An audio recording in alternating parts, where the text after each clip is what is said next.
반갑습니다. 하부경제TV입니다.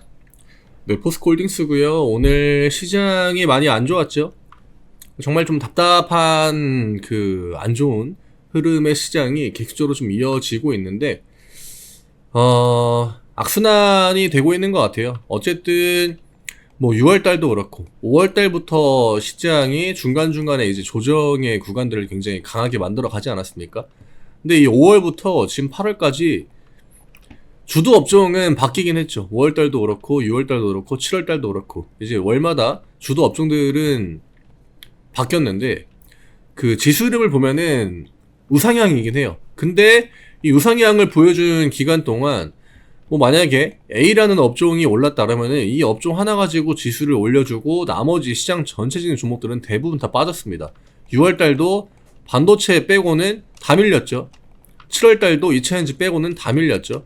그러니까 여기에 한 번이라도 들어가지 못한 종목들은 지금 막 3달, 4달째 그냥 계속 밀리고 있는 거거든요. 그러니까 시장의 자금들도 몰릴 수밖에 없고, 새롭게 테마가 나오는 것도 뭐 최근에 초전도체 이런 것들이 나오긴 했지만 굉장히 제한적으로만 나오거든요. 그냥 한 시장에 테마 한 개.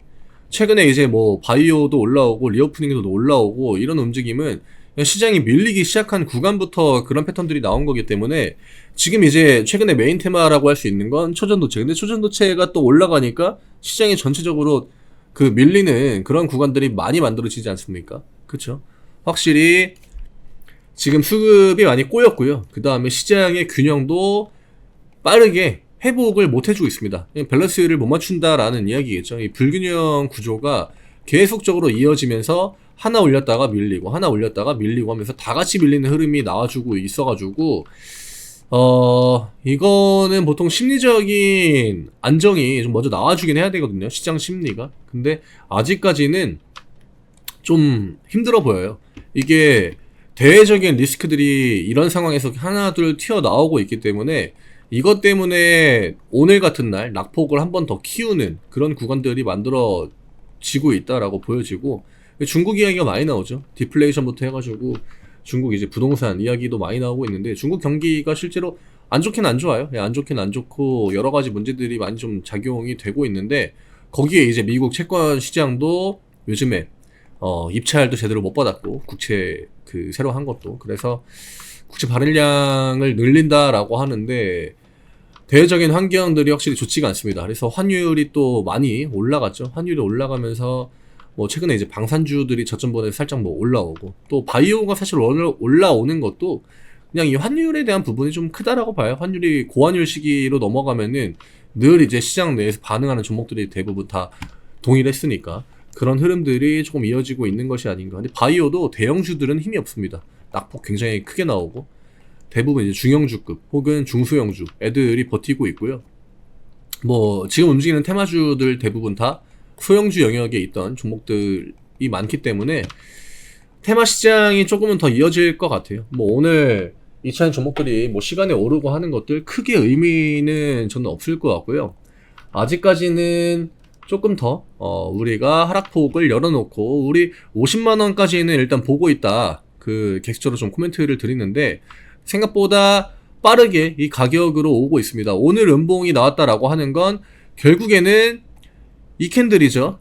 이게 7월 21일 캔들인데 7월 21일에 캔들로 진입을 했다라는 겁니다. 여기에서 뭐 제한적으로 반등이 나온다고 해도 어차피 이제는 56만원 이 가격 구간이 명확하게 또 저항 라인이 될 수밖에 없기 때문에 이 저항을 맞고 다시 한번 내려온다라고 하면 단기적으로는 52만원, 그 다음에 조금 더 그 다음 턴까지 본다라고 하면은 50만원, 51만원까지도 지금 차트가 좀 내려오고 있다, 이렇게 봐야 될 것 같아요.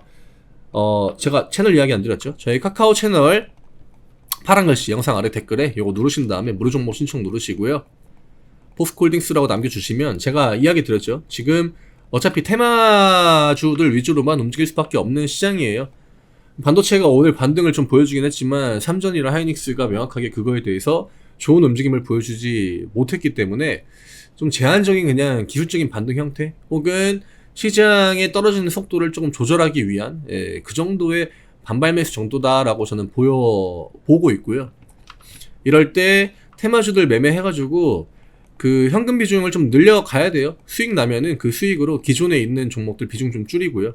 어차피 어느 구간까지 내려온 다음부터는 반등의 흐름을 가져갈 확률이 높단 말이죠. 그쵸? 시장이 주장창 빠지진 않으니까.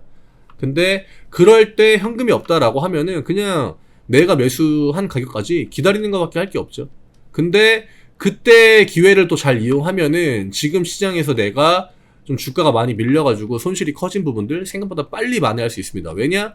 위에 있는 애들은 손실폭이 줄어들고요. 밑에 산 애들은 수익률이 올라가기 때문에 아래에서 들고 간 수익금으로 위에 있는 종목들을 굉장히 많은 비중을 덜어낼 수 있습니다. 그래서 지금은 이런 것들을 좀 차근차근 준비해 나가는 게 좋을 것 같고, 어차피 지금 코스피도 그 추세 라인을 깨고 나서 첫 번째 만들어진 음봉이기 때문에 심리가 막 바로 명확하게 개선이 되기에는 조금 힘들어 보여요. 이거 포올 같은 경우에 아직까지도 기관 매도는 그대로 이어지고 있고, 그쵸? 기관에 계속 파란불.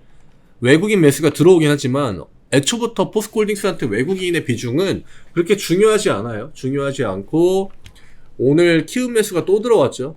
이거 계속 그냥 물타기 하는 거거든요. 혹은 뭔가 저가 라인이다, 이 정도면 많이 빠졌다 해가지고 저점을 노리고 매수가 들어오는 건데, 중대형주들 같은 경우에는 이게 음봉일 때 매수로 접근하는 것보다는 음봉이 나온 다음에 주가가 어느 정도 횡보의 형태를 보여주고 그 다음에 우리가 눈으로도 확인할 수 있는 그런 반등의 움직임, 이런 것들을 본 다음에 대응을 해도 늦지 않거든요.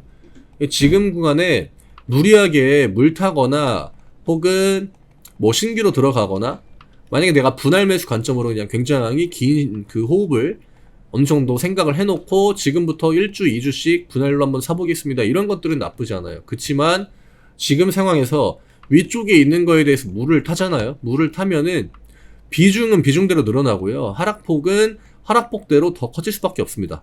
이런 것들을 좀 최대한 효율적으로 하려면 일단은 주가가 빠지지 않는 구간을 한 1, 2주 정도는 보여줘야 돼요. 이 정도의 흐름은 만들어줘야 된다라는 거죠. 우리가 이러는 구간을 눈으로 확인하기 전까지는 아직까지는 좀 대응이 좀 빠르지 않나? 예, 이렇게 저는 좀 생각을 합니다. 50만원, 51만원, 52만원 가격 라인 아래로 지금 한 의미 있는 가격대가 3개 정도 남아 있는데, 뭐 어떤 가격의 지지를 보여줄지는 그거는 지금 당장은 확인하기가 당연히 어렵죠. 그렇지만 뭐 대형주들이 낙폭을 보통 보여줄 때 우리가 그냥 차트만 보고 접근하는 것보다는 여기에 추가로 볼 수 있는 데이터들이 더 있지 않습니까?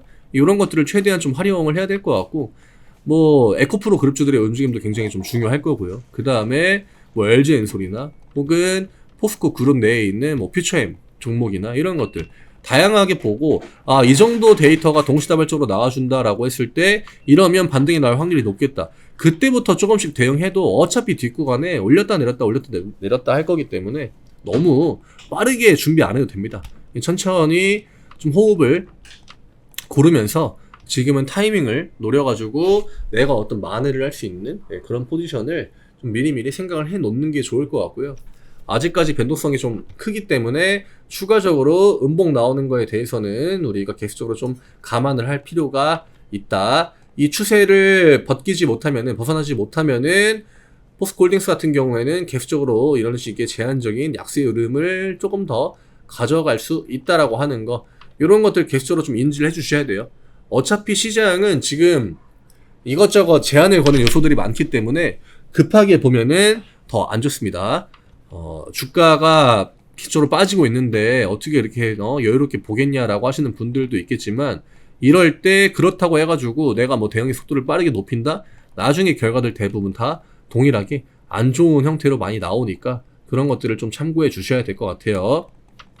지금 반도체가 오늘 양봉들을 많이 보여주긴 했거든요. 근데 지금 시장 내에서 가장 영향을 많이 주는 게 중국 이슈인데, 중국 이슈가 나오면 반도체는 확실히 좀 데미지를 받을 거고요. 근데 시장은 또 오늘 반대로 움직였죠. 2차전지가 오히려 중국 이슈가 발생이 되면은 저는 수혜를 볼 수 있는 부분들이 조금은 더 있지 않을까 이렇게 생각을 하거든요. 근데 그런 것들도 그냥 제 개인적인 관점일 뿐이고 좀 봐야겠죠. 이게 기존의 중국 그 기업들 자체가 워낙 2차전 점유율이 높다 보니까, 또 2차전지 쪽에서는 나름 선구자까지는 아니지만 그래도 선두주자, 포지션을 잡아주고 있는 게 중국의 이제 2차전지 관련주들이기 때문에 얘네들이 만약에 기업적으로 문제가 생길 때 우리나라 2차전지 종목들이 어떤 식으로 반응을 할지 일단 합작법인 이런 것들이 많아요. 우리나라랑 중국이랑. 근데 그거에 대해서 또 주가에 어떻게 반영이 될지도 확인을 해야 될 거고 아직까지는 조금 더 데이터가 필요하지 않나 이렇게 생각이 됩니다. 지금 시장의 밸런스가 많이 무너져 있고요. 이게 가장 근본적인 원인이죠. 그 다음에 지수가 이미 꺾이기 시작한 순간부터 혹은 종목들이 추세를 명확하게 돌리기 시작한 구간부터 중간중간 약재가 하나씩 나와주고 있는 건데 뭐 이런 것들이 미리 반영이 됐다라고 볼 수도 있겠지만 아직까지는 모든 반영이 다 마무리가 되었다라고 하기엔 좀 어렵다라고 보고 있습니다. 시장 내에서 지금은 테마주 같은 종목들 매매 최대한으로 좀 할 거 하고요. 어차피 이런 시장은 자금들이 들어가는 쪽으로만 들어가거든요. 물론 초전도체 같은 경우에는 지금 변동성이 너무 크게 나올 수 있기 때문에 리스크 차원에서 이런 것들은 지금은 조금 어려운 구간이다라고 생각이 되고 이후에 테마들이 하나둘 반응하면은 그런 종목들을 좀 적극적으로 공략하시는 게 좋을 것 같아요. 그 다음에 거기에서 만들어지는 어떤 수익적인 부분들로 기존에 있던 것들 비중을 좀 줄이고 그 다음에 새롭게 또 밑에서 내가 담아갈 수 있는 그런 것들 포지션을 양쪽으로 좀 잡아 놓으면은 나중에 이제 반등이 나오고 중간 지점에 만났을 때 그때 빠르게 내가 그 계좌의 체력을 금방 올릴 수 있다라고 하는 거 이 정도는 체크를 해주시고 생각을 해주신 다음에 대응 방안을 잡아가시는 게 좋을 것 같습니다. 아직까지 뭔가 개선이 됐다라고 할 만한 데이터들은 오늘 나오지 않았습니다. 오늘 음봉 굉장히 뭐 크기도 컸지만 밑으로는 이제 우리가 볼 수 있는 가격 라인들이 많이 남지 않았기 때문에 이때까지는 조금 더 기다려 보시는 게 좋지 않을까 생각됩니다. 저희 카카오 채널 링크 영상 아래쪽에 남겨드립니다. 무료 종목 신청 누르시고요. 포스코홀딩스 남겨주시고 저희가 안내해드리는 무료 종목들 같이 매매해가지고 제가 이야기 드렸던 수익 최대한 이런 시장 내에서 테마주 위주로 매매하면서 수익 만들어내고 그 수익들로 기존에 있는 종목들 비중 좀 줄여가지고 현금 늘려가는 거 이게 우리가 지금 가장 먼저 해야 될 대응이지 않을까 생각합니다. 저는 내일 다시 또 인사드리겠습니다. 감사합니다.